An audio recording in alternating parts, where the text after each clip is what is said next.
Question number 8. The perimeter of the rectangle field is 70 meter and its length is 15 meter.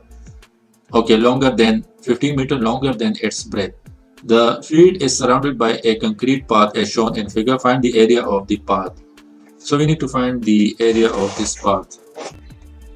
अच्छा, यहाँ पे मुझे क्या गिवन है? Perimeter is 70 meter.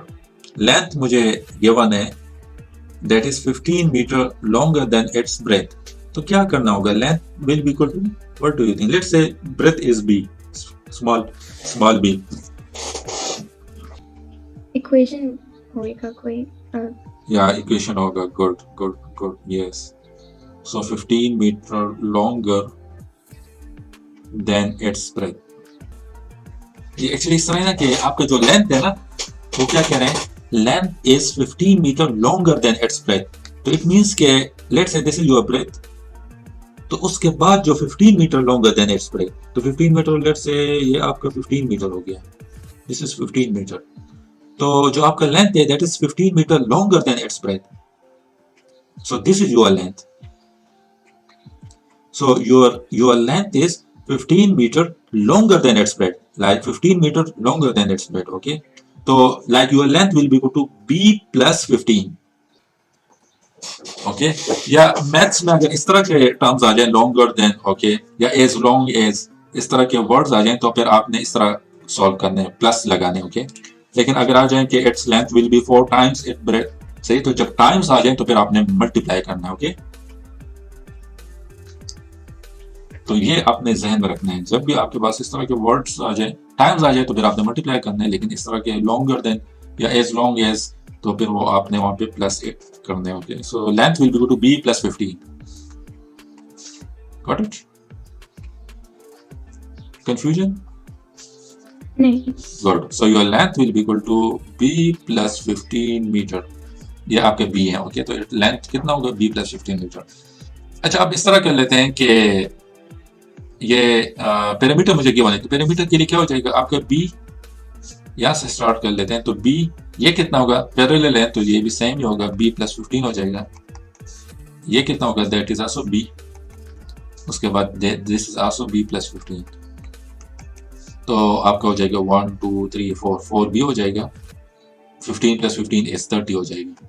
और पैरामीटर मुझे गिवन है like this total addition of all these side will be equal to 70. So यहाँ से आपके पास 4b will be equal to 70 minus 30. So your 4b will be equal to 40. So your b will be equal to 10. तो अब मेरे पास value आ गया. So b is 10, ये आपके पास 10 है, और ये कितना है? That is 25.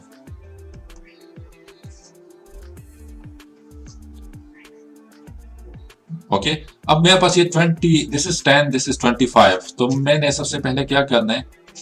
ये टोटल एरिया मैंने फाइंड करना है. ये एरिया क्या हो जाएगा?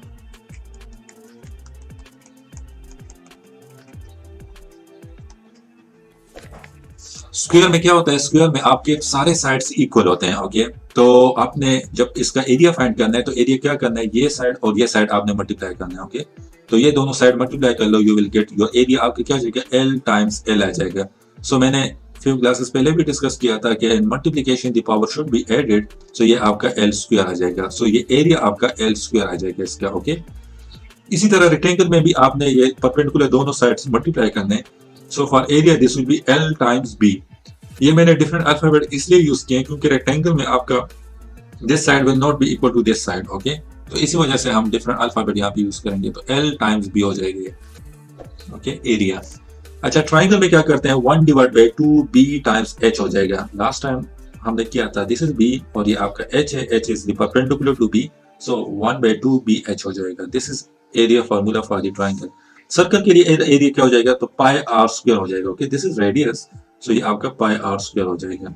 सेमी सर्कल के लिए, semi circle is the half of this circle, तो semi circle is the half of this area. So 1 divided by 2 pi r square हो जाएगा इसके लिए. Okay, this is half of this, so 1 divided by 2 pi r square. अब नीचे चलते हैं. नीचे आपका पैरेललोग्राम आ जाते हैं. तो होपफुली आपने लास्ट क्लासेस में पैरेललोग्राम के बारे में पढ़ा होगा कि what is mean by parallelogram. This is parallel. Okay, parallel word से निकले तो इट मींस कि ऑपोजिट साइड्स जब आपके पैरेलल आ जाएं तो दैट इज पैरेललोग्राम। ओके, यहाँ पे देख लो, this side is parallel to this opposite side, this side is parallel to this opposite side. या अगर आपको इस तरह दे दें,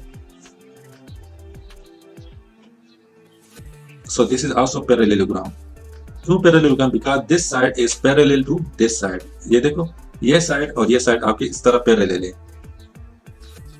Similarly, this side is also parallel to this side. यहाँ पे देखो तो ये दोनों साइड आपके इस तरह पैरेलल है। So this is also parallelogram. Okay? तो अगर क्वेश्चन आ जाए कि ये शेप आपका पैरेललोग्राम है कि नहीं, तो वहां पे आपने इसको किस तरह अंडरस्टैंड करना है, आपने ऑपोजिट साइड्स को देखना है और चेक करना है कि either that's opposite side are parallel to each other और not. If they are parallel to each other, then that shape will be your parallelogram, otherwise that will not be your parallelogram. तो parallelogram के लिए आपने area find करना है, तो वहां पे भी हम इस तरह करते हैं कि एरिया, ट्राइंगल में क्या करते थे, ट्राइंगल में हम 1/2 BH करते थे। यहाँ पे this will be your B and H is the perpendicular to B, तो यहाँ पे आपने क्या करना है, BH को मल्टीप्लाई करना है 1/2, यहाँ पे आपने पुट नहीं करना। Okay, BH। ट्रेपीजियम, ट्रेपीजियम के लिए क्या करना है, तो ट्रेपीजियम के लिए भी हम इस तरह करते हैं कि यहाँ पे दो पैरेलल साइड्स आ जाते हैं। तो ट्रेपीजियम के लिए हम इस तरह कर लेते हैं कि 1/2 पुट कर लेते हैं, ये आपका H हो जाएगा और A प्लस B हो जाएगा, A प्लस B हो जाएगा। ओके, तो ये आपका formula for finding the area of the trapezium. अच्छा, पिरामिड में हम क्या करते हैं, पिरामिड में आपने सारे एक्सटर्नल साइड्स को ऐड करने हैं, तो यहाँ से स्टार्ट लेते हैं, तो this will B D plus A plus C plus B। तो ये देखो, ये सारे साइड्स आपने ऐड करने हैं पैरामीटर में। तो पैरामीटर में आपका इसका क्या हो जाएगा, that will be B plus A plus B plus A, so that is 2AB plus A plus A plus B plus B, that is equal to 2 into A plus B। इसी तरह यहाँ पे भी आपने this is D plus this, तो that is, ये semi circle है ना, तो सर्कमफ्रेंस का हाफ ये ले लो, that's plus this, so 2 pi r divide bye 2, 2 pi r divide bye 2, ये सर्कमफ्रेंस का हाफ हो गया, that is pi r। So it means कि आपका ये जो है दैट इज पाई r और दिस इज d, तो पाई r plus d, this is your circumference, this is pi r और d इज 2r, क्योंकि डायमीटर आपका 2 टाइम्स r होता है, डायमीटर आपका क्या होता है, this is pi r plus diameter is r plus r, so that's will equal to pi r plus 2r हो जाएगा। ओके, सिंपल, बस आपने एक बात याद रखना है कि सर्कमफ्रेंस में आपने सारे एक्सटर्नल साइड्स को ऐड करना है। ओके, और फार्मूला जो है एरिया के, वो पैरेललोग्राम के लिए BH होगा, ये आपने थोड़ा याद करना है। ट्रेपीजियम के लिए ये 1/2 A plus B into H होगा, A plus B are the parallel sides. Okay, अच्छा, ट्राइंगल का एरिया फार्मूला आपने याद रखना है, सर्कल का पाई r स्क्वायर होगा, रेक्टेंगल और स्क्वायर का एक ही फार्मूला है। रेक्टेंगल और स्क्वायर में क्या करना है, आपने ये साइड और ये साइड जो परपेंडिकुलर है एक दूसरे को, उनको मल्टीप्लाई करना है, तो यहाँ पे भी इस तरह मल्टीप्लाई करना है। ओके, अच्छा, ये मेरे पास 10 आ गया था, ये मेरे पास 25 आ गया था, तो अब मुझे बता दो कि एरिया क्या होगा, दिस होल एरिया, ये रेड शेप जो है, ये रेड एरिया कितना होगा फिर, 10 times 25. या good, that's will be 10 times 25, so 10 times 25 mental multiplication कर लो, so you will get 250 metre आएगा, या मीटर स्क्वायर आएगा, या मीटर क्यूब आएगा, मीटर स्क्वायर। गुड। अच्छा, अब मुझे क्या करना है, एक्चुअली क्वेश्चन ये है कि आपने ये फाइंड करना है, ये एरिया मुझे फाइंड करना है, तो मैं इस तरह कर देता हूँ कि ये टोटल एरिया तो मेरे पास 250 आ गया, मैं अब इसको फाइंड कर लेता हूँ, ये एरिया जो है, तो ये इसको मैं फाइंड कर लेता हूँ, लेकिन यहाँ पे एक प्रॉब्लम है। प्रॉब्लम क्या है कि मुझे लेंथ गिवन नहीं है, क्योंकि इस एरिया को फाइंड करने के लिए मुझे ये लेंथ रिक्वायर्ड होगा और साइड में ये लेंथ रिक्वायर्ड होगा, इन दोनों को जब मैं मल्टीप्लाई कर लूंगा तो I will get this whole area. तो सबसे पहले इस लेंथ को फाइंड कर लेते हैं, फिर इस लेंथ को फाइंड कर लेते हैं, मुझे इस लेंथ को फाइंड करना होगा for area, and similarly this length को भी मुझे फाइंड करना होगा। टोटल लेंथ 10 है, यहाँ पे 25 है, तो क्या कर लूँ यहाँ पे कि लेंथ मुझे मेरे पास आ जाए। लेट्स से ये लेंथ मेरे पास C है और ये लेंथ मेरे पास D है, मुझे D को क्या करना होगा, D के लिए मैं क्या करूँ। ओह, यहाँ पे थोड़ा सा हमने मिस्टेक कर दिया है। मिस्टेक कहाँ पे हुआ, actually this is 5 metre and this is 5 metre, ये भी 5 मीटर होगा, सो इस तरह तो पॉसिबल नहीं है, दिस इज 10 मीटर तो नहीं हो सकता ये। यहाँ पे हमने मिस्टेक ये की है कि एक्चुअली उन्होंने perimeter of the rectangular field मुझे गिवन है, दिस इज रेक्टेंगुलर फील्ड, इसका जो पेरीमीटर है दैट इज 70 मीटर, ये इसका जो पेरीमीटर है इनसाइड रेक्टेंगल का दैट इज 70 मीटर, हमने यहाँ पे मिस्टेक कर दी है। तो इस तरह कर लेते हैं कि ये पेरीमीटर जो होगा, let's say this is my A, ये लेंथ कितना है, this is A, and let's say this is B। तो उन्होंने क्या कहा कि the perimeter of the rectangular field is 70 metre and its length is 15 metre longer than its breadth. तो मैं मेरा लेंथ जो होगा ये बी जो होगा ये that is 15 metre longer than its breadth, तो that should be this is breadth b plus 15 हो जाएगा। और यहाँ पे मुझे इस रेक्टेंगल का टोटल पेरीमीटर 70 मीटर है, तो इसका मैं फाइंड कर लेता हूँ अब। तो ये यहाँ से स्टार्ट ले देता हूँ, तो ये कितना हो जाएगा ए प्लस 15 हो जाएगा। ये कितना हो जाएगा दैट इज ए, ये कितना हो जाएगा दैट इज ए प्लस 15, ये कितना हो जाएगा that is a, so that is equal to 70 metre. So 1 2 3 4 4 a हो जाएगा plus 30 is equal to 70 metre. So 4 a आपका हो जाएगा 40 metre, 70 minus 30 is 40 metre, so a आपका 10 मीटर हो जाएगा। सो इट मीन्स कि ये ए जो है दैट इज 10 मीटर एंड ये क्या हो जाएगा दैट इज 25 मीटर। अब ये एरिया क्या हो जाएगा, ये एरिया आपका हो जाएगा 10 times 25, so that is equal to 250 metre square. अब मैं इस तरह कर लेता हूं कि as I the question is find this area, ये एरिया मुझे फाइंड करना है, ये सारा एरिया, तो उसके मैं ऐसा कर लेता हूं टोटल एरिया फाइंड कर लेता हूं, उसके बाद उसको इससे सब्ट्रैक्ट कर लेता हूं, तो फिर मेरे पास ये एरिया आ जाएगा। तो दिस इज 10, ये आपका 10 आ गया, ये आपका 25 आ गया, तो ये कितना हो जाएगा, क्योंकि एरिया के लिए मुझे यह लेंथ रिक्वायर्ड है और यह लेंथ रिक्वायर्ड है। तो 10 plus 5. yeah, so this will be 10 plus 5 plus 5. Yes.